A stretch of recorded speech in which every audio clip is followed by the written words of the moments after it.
आर्यन एक शहर का लड़का है जो अपने दोस्त की शादी में शामिल होने के लिए देर रात अपनी बाइक से खालिसपुर की ओर जा रहा था। रात के करीब 12:30 बज रहे थे। घने कोहरे और खराब नेटवर्क की वजह से उसका जीपीएस काम करना बंद कर चुका था। अचानक उसे सड़क के किनारे एक बूढ़ा आदमी लालटेन लेकर बैठा दिखाई दिया। आर्यन ने बाइक रोकी और पूछा, काका, खालिसपुर जाने का सही रास्ता यही है क्या? मेरा मैप काम नहीं कर रहा। बूढ़े ने बिना चेहरा उठाए धीमी आवाज में कहा, बेटा, सीधा जाओगे तो रास्ता बंद है। यहाँ से दाहिने मुड़ जाओ, पीपल के पेड़ के पास से एक छोटा रास्ता निकलता है, 10 मिनट में गांव पहुँच जाओगे। आर्यन ने शुक्रिया कहा और उस कच्चे रास्ते पर मुड़ गया।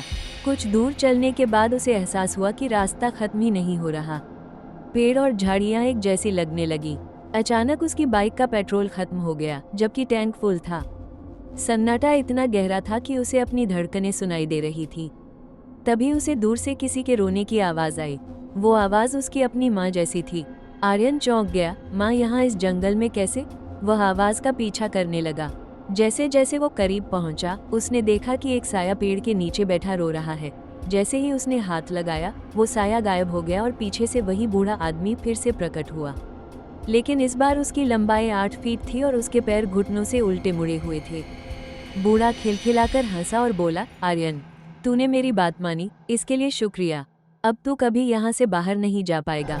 आर्यन डर के मारे भागा, लेकिन वो जिस तरफ भी भागता, घूम फिरकर उसी पीपल के पेड़ के पास आ जाता। छलावा कभी उसके दोस्त का रूप लेता तो कभी किसी घायल औरत का, ताकि आर्यन भ्रमित होकर दलदल की ओर बढ़ जाए। अंत में आर्यन एक गहरी खाई के किनारे पहुंच गया। उसे लगा कि सामने उसके पिता खड़े हैं जो उसे हाथ दे रहे हैं। जैसे ही उसने हाथ पकड़ा, उसे एहसास हुआ कि वो हाथ बर्फ जैसा ठंडा और खाल से रहित है।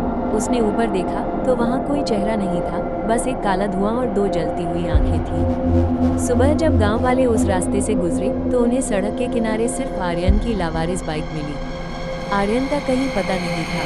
कहते हैं कि आज भी खालिसपुर के उस रास्ते पर अगर कोई रास्ता भटकता है तो उसे एक लालटेन वाला बूढ़ा मिलता है जो उसे छोटा रास्ता बताता है।